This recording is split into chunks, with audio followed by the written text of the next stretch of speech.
Hermanos, buenos días. Dios les bendiga. Vamos a abrir la palabra del Señor en el Evangelio de Mateo, capítulo 12.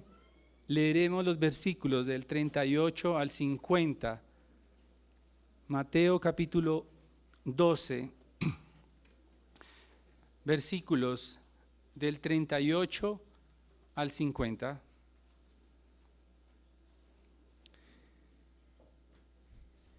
Vamos a leer la palabra inspirada por Dios, seguidamente pediremos su dirección.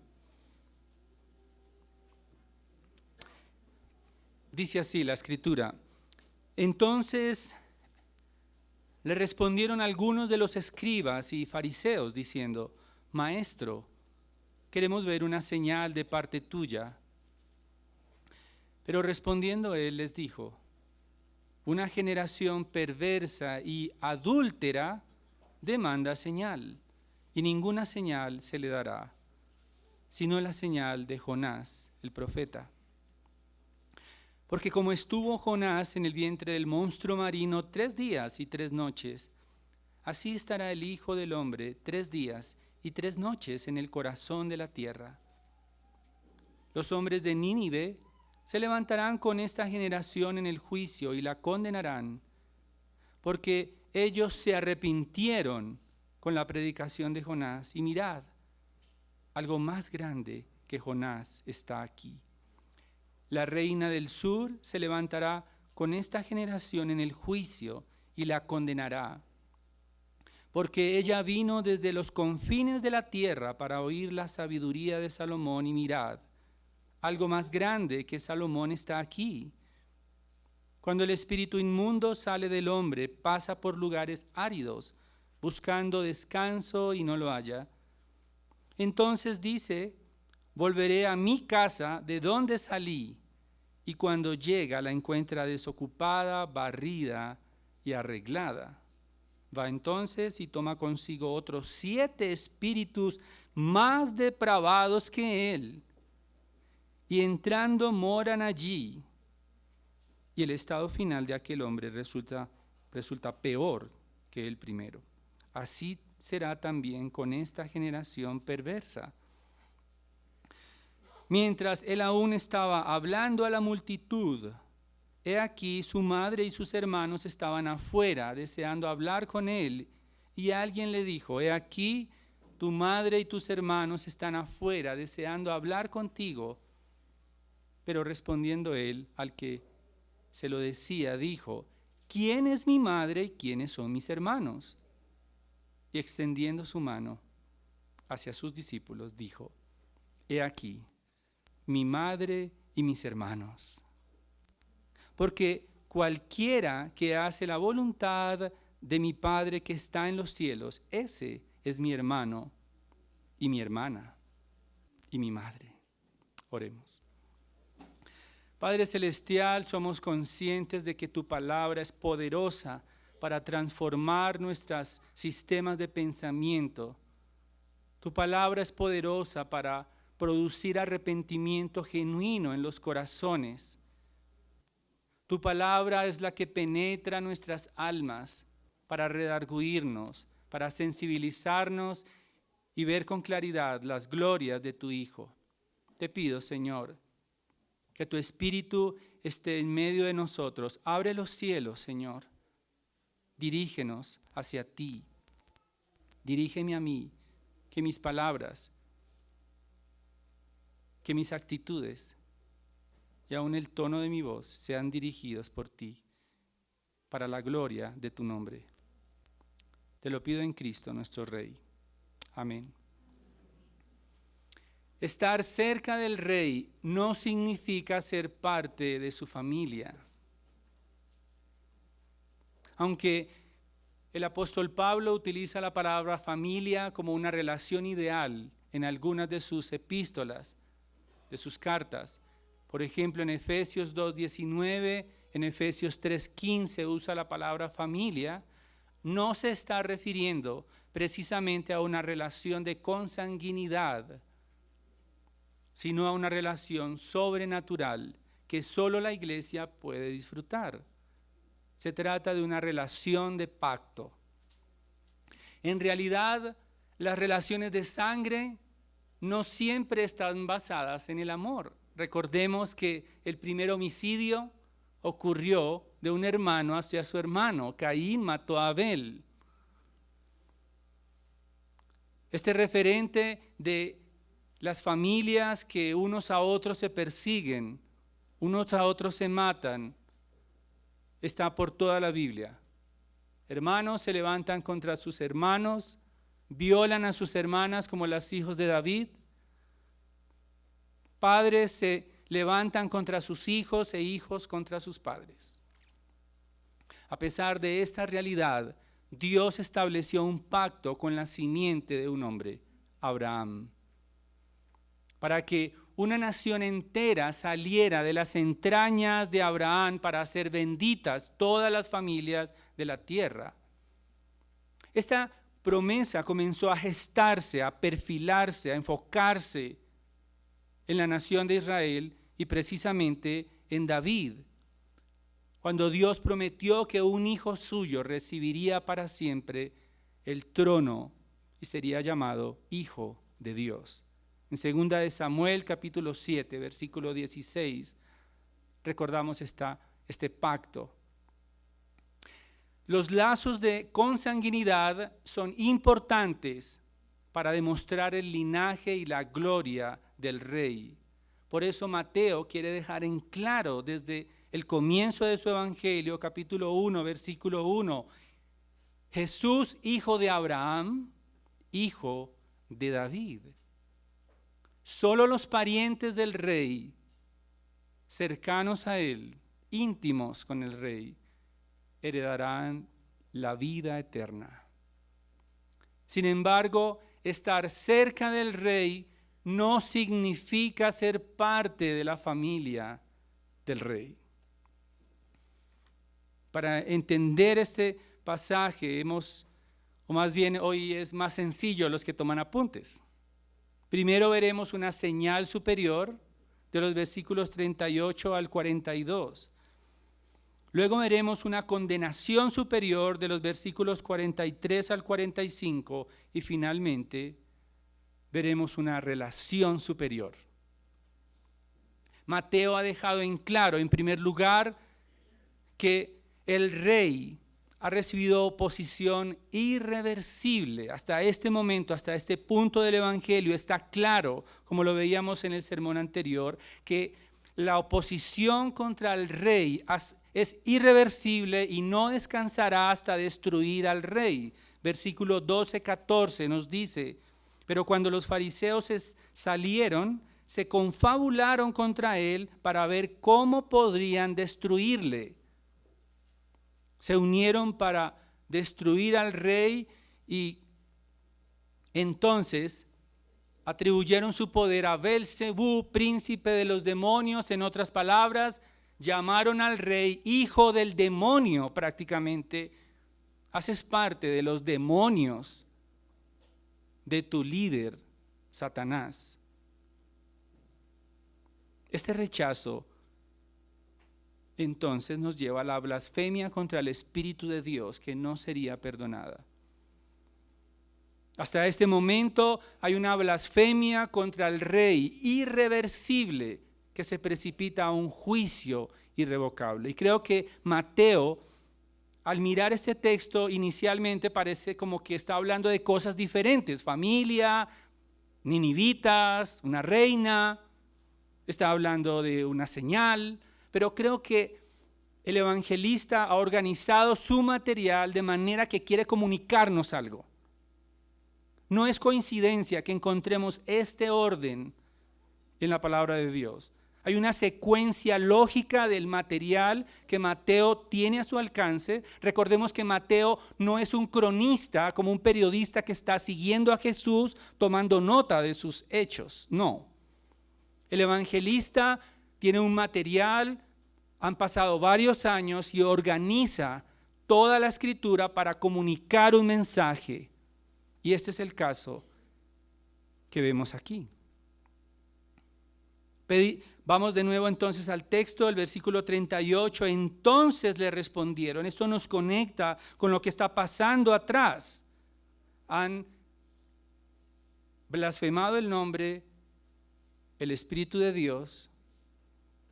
El versículo 37 nos dice, porque por tus palabras serás justificado y por tus palabras serás condenado. Por lo tanto, esta conexión allí con los escribas y fariseos lo hacen conscientemente. Su afirmación es perfectamente voluntaria, consciente, no es accidental. Y dicen lo siguiente: respondieron algunos de los escribas y fariseos diciendo, Maestro, queremos ver una señal de parte tuya. En realidad, pedir una señal al Rey de los cielos en este momento, a estas alturas del Evangelio, era prácticamente un pretexto para sentenciarlo a muerte. La expresión maestro suena como bien piadosa, pero es despectiva, es hipócrita. Después de haber sanado enfermos, resucitado muertos, someter a los demonios, aplacar las tormentas, cumplir las profecías del Antiguo Testamento, hablar con sabiduría, mostrar amor, mostrar la gloria de su nombre. Ahora, a estas alturas, pedirle una señal es tratarlo como un espectáculo de circo. Quizás apáganos el sol un ratito para verte. ¿Por qué no traes una estrella del firmamento y nos la muestras en tu mano? Haznos un espectáculo de circo para creer en ti. Sin embargo, el rey les da una respuesta que comienza en el versículo 39 y termina en el 45, pero la hemos dividido en dos partes. Es muy importante esa división, porque la primera parte nos habla de una señal superior. La respuesta de Jesús comienza en el versículo 39, respondiendo les dijo, una generación perversa y adúltera, y esta palabra adúltera no es gratuita. El Señor se está refiriendo a la nación de Israel. En el versículo 45 nos dice, así será también con esta generación perversa. Pero el Señor habla en el versículo 39 y agrega la palabra adúltera, es decir, está refiriéndose a la nación de Israel, especialmente a la clase religiosa, a los seguidores que seguían a los religiosos, creían a los religiosos de ese tiempo, a pesar de las señales.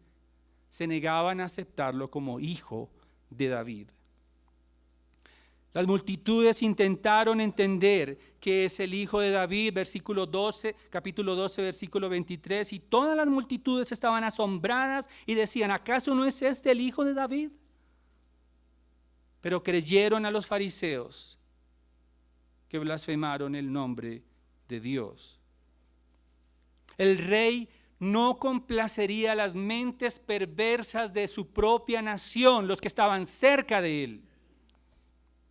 El hecho de llamarle maestro no los acercaba al rey.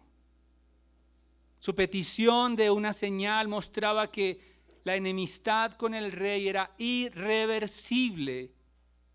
Por eso la respuesta de Jesús entonces contrasta la actitud de su propio pueblo, la nación de Israel, con gentiles. Y entonces eso nos lleva al versículo 40. Porque como estuvo Jonás en el vientre del monstruo marino 3 días y 3 noches, así estará el Hijo del Hombre 3 días y 3 noches en el corazón de la tierra. La única señal que vería esa generación perversa y adúltera no sería para salvación, sino para condenación.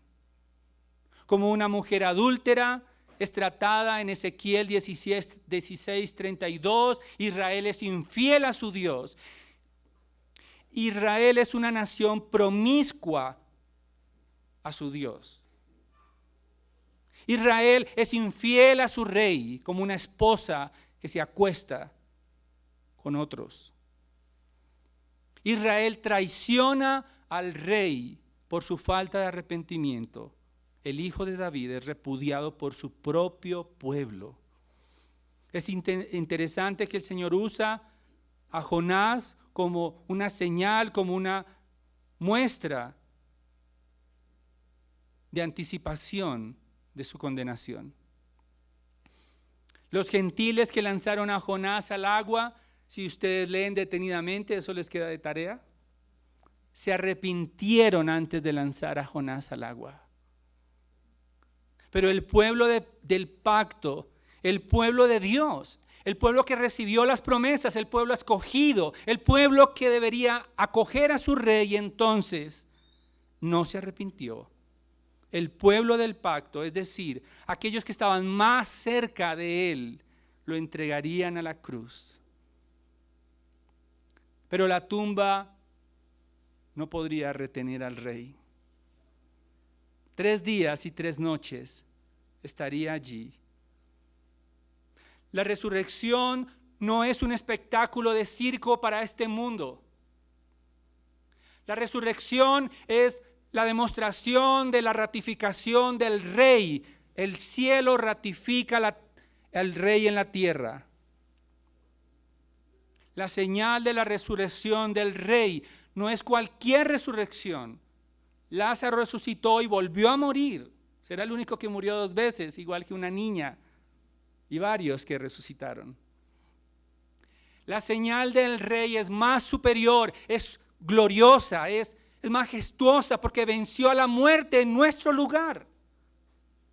Porque recibió las consecuencias de nuestro pecado, el pecado que comenzó en Edén, el pecado de Adán que nos separó para siempre de nuestro Creador. Ahora el Rey es resucitado en gloria y majestad para reconciliarnos con el Creador.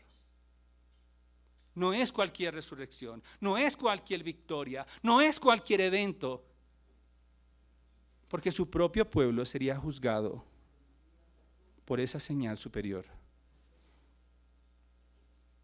La condenación de esa generación adúltera es irrevocable y 2 testigos son presentados. Los cargos del Señor Jesucristo son presentados ante ellos. En primer lugar, Nínive, versículo 41, los hombres de Nínive se levantarán con esta generación en el juicio y la condenarán porque ellos se arrepintieron con la predicación de Jonás.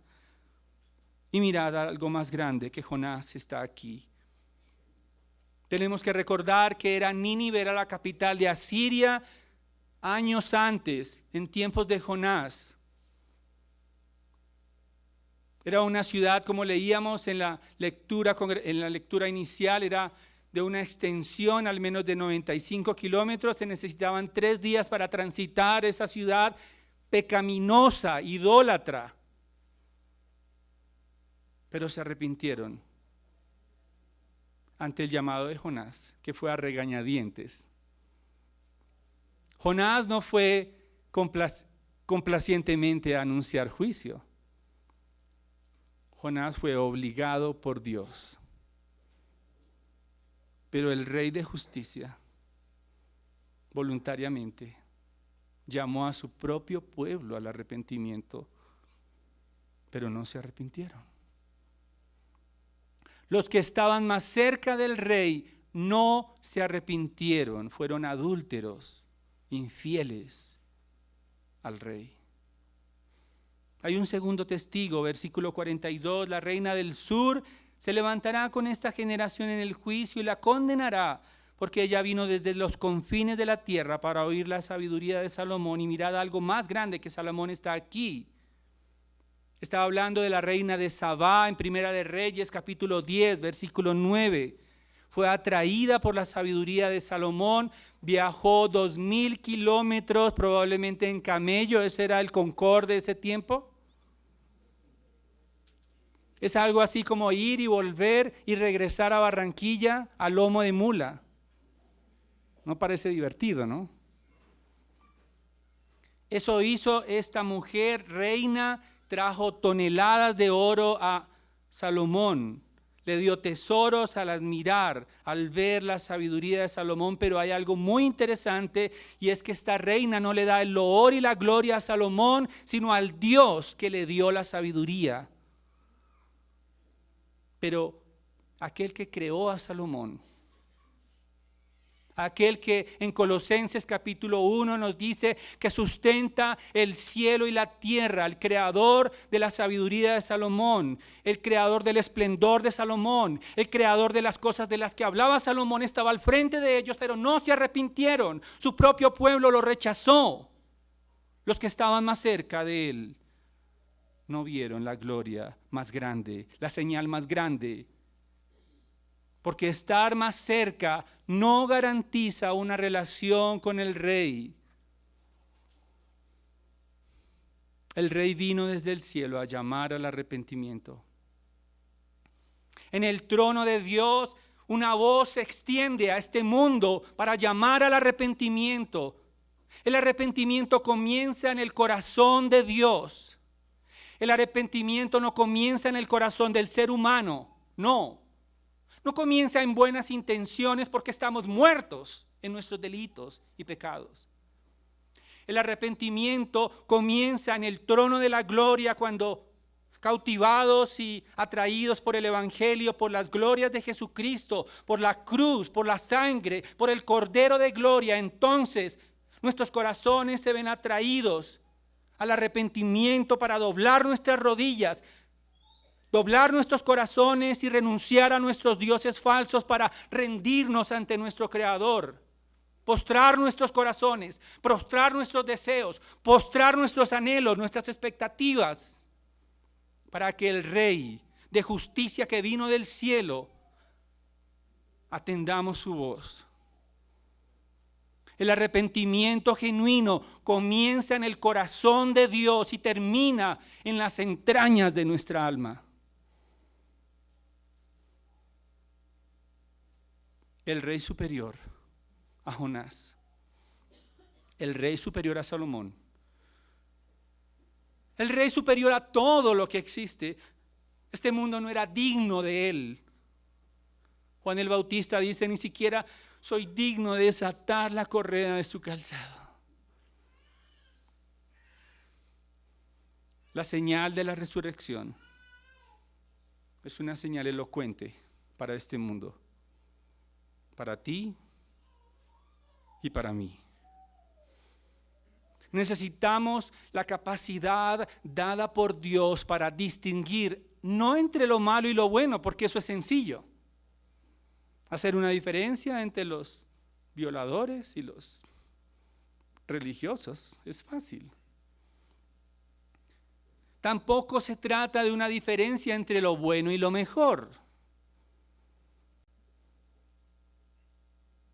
Se trata de un discernimiento superior.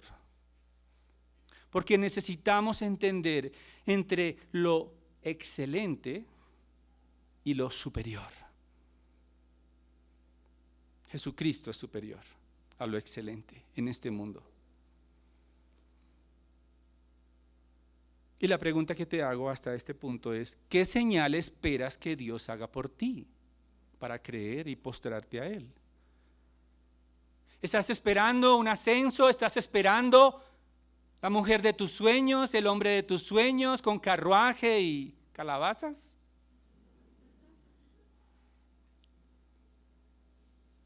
¿Estás esperando que se arreglen tus problemas? ¿Qué señal estás esperando? ¿Que el Rey de Gloria te haga un espectáculo de circo para postrarte ante Él? ¿Qué estás esperando para arrepentirte?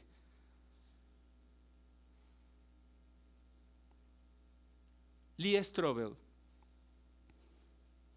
el autor del libro El caso de Cristo, periodista del Chicago Tribune en Estados Unidos, investigaba delitos, las publicaba hasta que se encontró con el caso de Cristo. Un tal Cristo que había disque resucitado se dedicó a investigar detenidamente, juiciosamente. Y llegó a la siguiente conclusión en su libro, El caso de Cristo. Si mi conclusión del caso a favor de Cristo es correcta, su futuro y su eternidad penden de cómo responde a Cristo. Todo está en juego.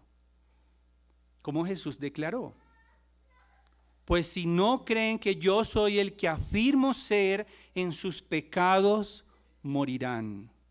Juan 8:24. ¿Qué sucederá entonces con aquellos que no aceptan esta señal superior, pero que están cerca del Rey? Segundo punto, una depravación superior, versículos del 43 al 45. El Señor Jesucristo está presentando una metáfora y les adelanto, esto no es un curso de demoniología. Algunos esa es su materia favorita, pero no aquí. Se trata más bien de juiciología. Versículo 43, cuando el espíritu inmundo sale del hombre, pasa por lugares áridos buscando descanso y no lo halla. Entonces dice: volveré a mi casa de donde salí. Cuando llega la encuentra desocupada, barrida y arreglada. Va entonces y toma consigo otros 7 espíritus más depravados que él, y entrando moran allí. El estado final de aquel hombre resulta peor que el primero. Así será también con esta generación perversa. Se trata de una metáfora donde el Señor explica que un hombre endemoniado es liberado y luce con cierta lucidez un tiempo. Parece como una casa barrida, arreglada, pero después llegan 7 demonios más con sus compinches. Y el estado peor es comparado con la generación perversa. En otras palabras, quienes desprecian a Cristo pueden lucir por un momento como casas arregladas, como los fariseos, que inclusive se lavaban las manos para comer. Creo que anoche hablábamos en el grupo de comunión que si tuviéramos un fariseo de vecino, sería el mejor vecino. No nos haría ruido por la noche. Nos traería tinto, nos preguntaría cómo sigue nuestra hija de salud y nos traería al portal en su camioneta. Esa es la imagen de un fariseo. Luciría como una casa llena de religiosidad, llena de moralidad, llena de pulcritud, pues ni siquiera entonces no habría nada contra ellos. Sin embargo, lo que está explicando el Señor Jesucristo es que la condición de limpieza superficial no es garantía de que estas personas están depravadas. Y su depravación será peor por rechazar al Rey. Muchos, como Israel, pudieron estar cerca del Rey, y aunque le llamaron maestro, el pueblo del pacto despreció a su Rey. Los que estaban más cerca del Rey resultaron ser los más depravados. Su condición espiritual, después de rechazar abiertamente al Rey y pretender destruirle, es 7 veces mejor, o más bien 7 veces peor. Ningún argumento tenían para no aceptar la invitación del Rey al arrepentimiento. Su pecado era imperdonable. Estar cerca de la verdad, escuchar la verdad, ver los milagros de la verdad, ver genuinamente la gloria de Jesucristo, el resplandor de la gloria de Dios ante sus ojos. No había excusa por estar cerca del Rey, despreciar la señal superior, y entonces su depravación sería superior. Ahora, al hablar de depravación superior, quizás podamos pensar en este tiempo que, como algún Una persona me dijo, y le dije, ¿quiénes van al infierno? Y él dijo, claro que sí, lo sé de memoria. Los guerrilleros, los depravadores, los depravados, los violadores y los narcos. Pero el Señor Jesucristo se está dirigiendo al pueblo del pacto. Estas características de la depravación demoníaca, como lo ilustra el Señor, 7 veces peor, no es para los ateos militantes, no. Tampoco corresponde a los idólatras que quizás tienen santuarios en sus casas. No se refiere a las falsas religiones, hinduismo, budismo, musulmanes, no. Se trata del pueblo de Dios, o al menos los que dicen ser del pueblo de Dios. Se trata de aquellos que parecen estar cerca de Dios, que dicen ser parte de la familia de Dios, se hacen llamar cristianos, pero desprecian el señorío y la autoridad de Cristo en sus vidas.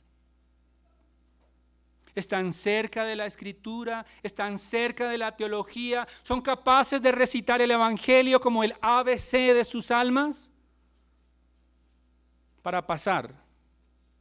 Eso es vida, muerte y resurrección. Pasé. Qué fácil es. Creo que hasta un niño lo sabría. Me siento creyente. Estas personas están cerca de su religiosidad, están cerca de la Escritura, están cerca de la teología, están cerca de las tradiciones religiosas. Sus familias han tenido generaciones de creyentes. Sus tíos, sus abuelos quizás fueron pastores. Pueden venir a la iglesia, pero Jesús no es rey de sus vidas. Quieren un cielo, sí, pero no les interesa si Jesucristo está o no en el cielo. Pueden saber teología, pero Jesucristo no es la pasión de sus almas, porque los deleites de este mundo invaden su corazón y su ser, sus afectos, sus preocupaciones, sus temores. Todo depende de dioses falsos, pero no de Jesucristo. Son aquellos que dicen, este año sí me voy a consagrar. Este año es el de la vencida. El año pasado estuve más o menos con Dios, regular 3/4, pero ahora sí, este es el año de la dedicación. Una y otra vez. Están cerca del Rey, están cerca de la Escritura, están cerca de los servicios, vienen frecuentemente a la iglesia, escuchan sermones una y otra vez, pero no les apetece la gloria de Jesucristo. Estar cerca del Rey y no tener intimidad con Jesucristo es cavar un hoyo 7 veces más profundo en el infierno. La depravación o la maldad de un hombre con 7 demonios es lo más cercano a despreciar el señorío de Jesucristo. Pero esto no termina ahí. Veo que sus rostros están un poco serios. Porque Mateo nos dirige a una relación superior. Vimos una señal superior. Hemos visto una depravación superior de los que están más cerca, pero no tienen intimidad con el Rey. Y ahora nos lleva Mateo a una relación superior. Versículo 46. Mientras él aún estaba hablando a la multitud, he aquí su madre y sus hermanos estaban afuera deseando hablar con él, y alguien le dijo, he aquí tu madre y tus hermanos están afuera deseando hablar contigo. Pero respondiendo al que se lo decía, dijo, ¿quién es mi madre y quién son mis hermanos? El Señor Jesucristo no está despreciando a sus parientes de sangre. No podemos entenderlo. Recordemos que en Juan 19:25 en la cruz encomienda a su madre, ¿a quién? Al discípulo, Juan. He aquí a tu madre. No, creo que Mateo no está hablando de despreciar las familias. No, nos está llevando a algo más glorioso, algo más extraordinario. Porque la pregunta ¿quién es mi madre y quiénes son mis hermanos? No es un desprecio de Dios por su familia de sangre. No, está mostrando una relación superior a los lazos de consanguinidad.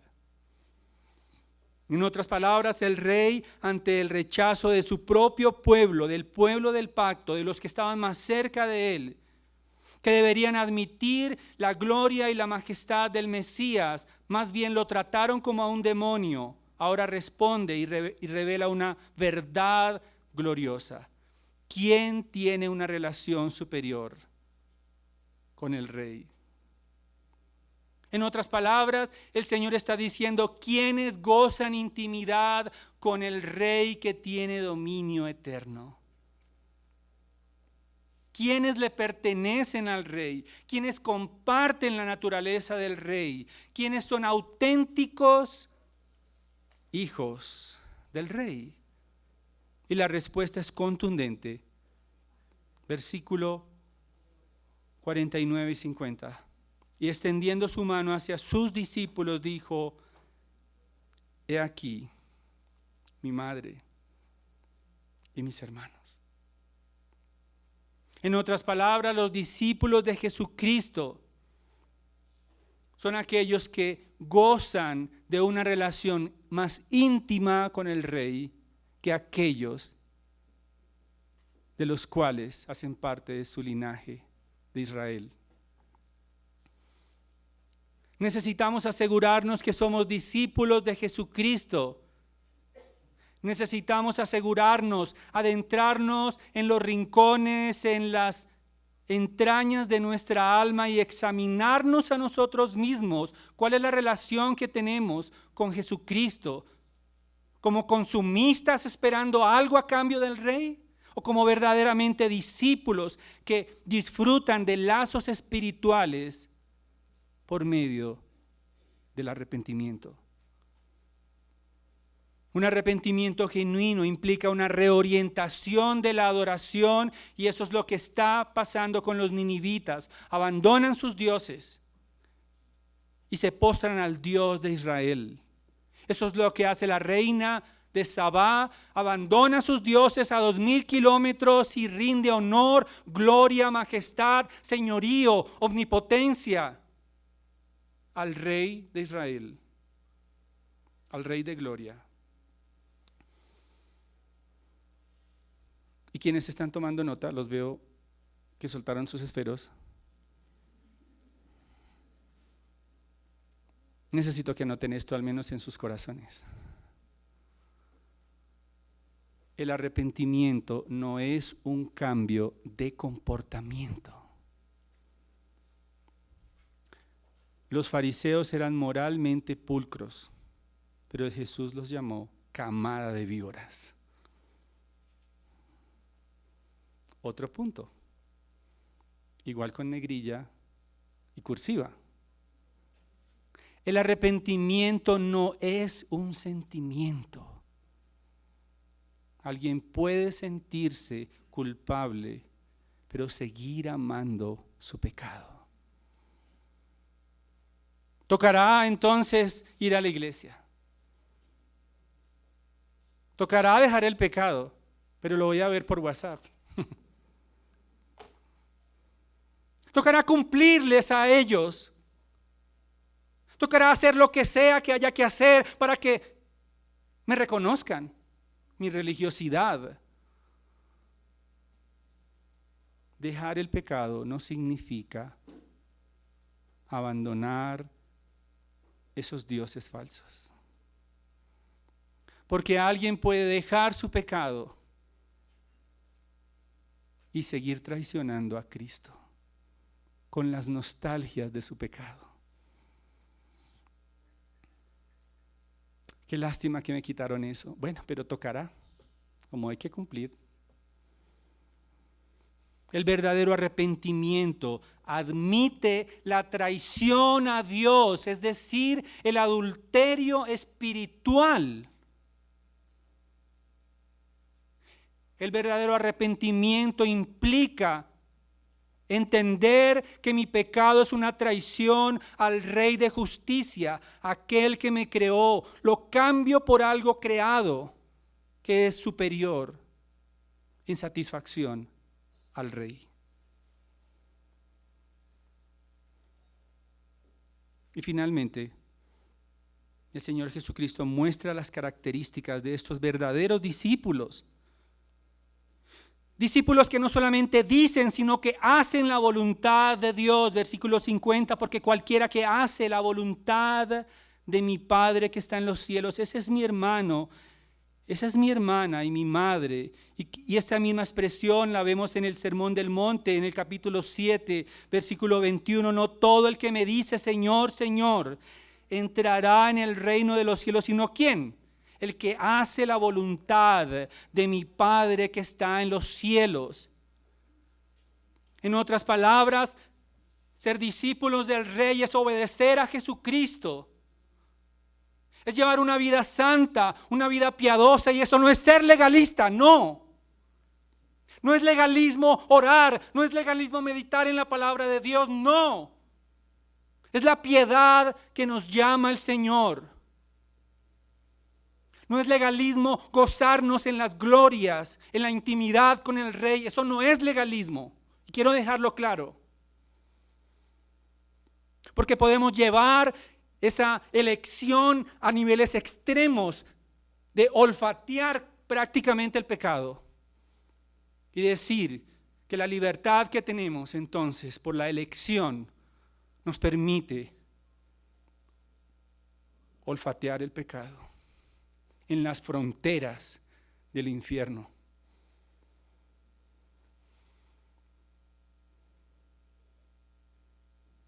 Una relación superior implica no solo decir, sino hacer la voluntad de Dios. Hacer la voluntad de Dios es santidad en el corazón y en el alma.